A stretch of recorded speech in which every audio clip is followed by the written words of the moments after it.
అందరికీ నమస్కారం అండి.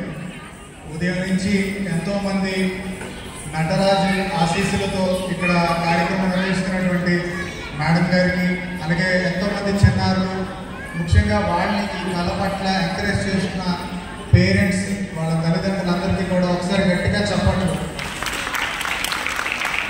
పిల్లలందరూ గుర్తుపెట్టుకోవాల్సింది ఏంటంటే, మీరు ఎంత ఎదిగినా మీ మేడం గారు చదువుకొని డిగ్రీ సాధించి అవార్డు సాధించి స్టేజ్కి వెళ్ళినా సరే మీరు మీ పేరెంట్స్ని మర్చిపోకూడదు. ఓకేనా? మీకు ఫస్ట్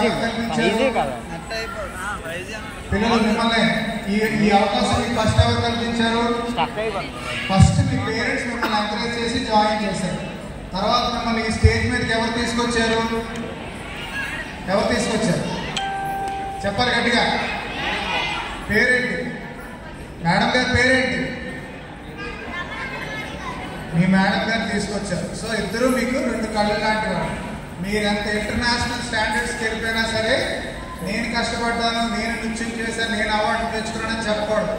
మా పేరెంట్స్ మమ్మల్ని ఎంకరేజ్ చేశారు, మా గురువు గారు మాకు విద్య నేర్పారు అని చెప్పాలి.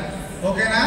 ఈ మాట నేను ఎందుకు చెప్తున్నానంటే, నేను సుమారు ఒక 100 ప్రోగ్రామ్స్ చేయించుంటాను.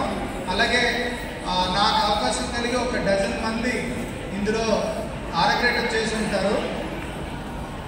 చాలా గమనించింది ఏంటంటే, సక్సెస్ అనేది కొంచెం వచ్చేసరికి వాళ్ళ బిహేవియర్లో మార్పు వచ్చేస్తుంది.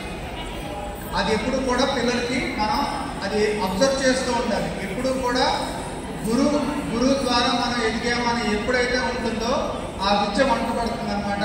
దాని ద్వారా మీరు ఉన్నత స్థానానికి వెళ్తారు.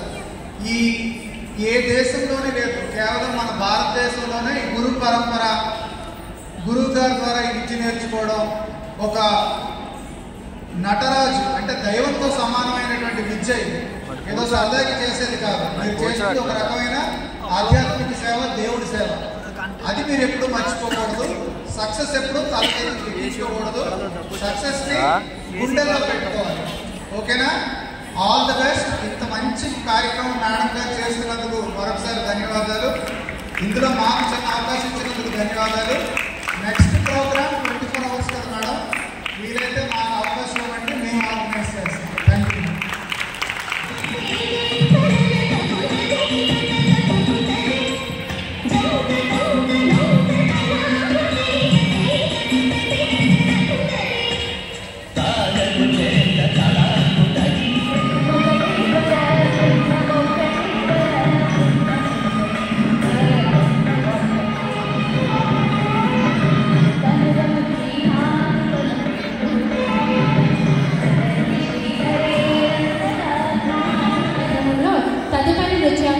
కూచిపూడి నాట్య సాంప్రదాయంలో శ్రీ భద్రాచల భక్తరామదాస్ వారి కీర్తన.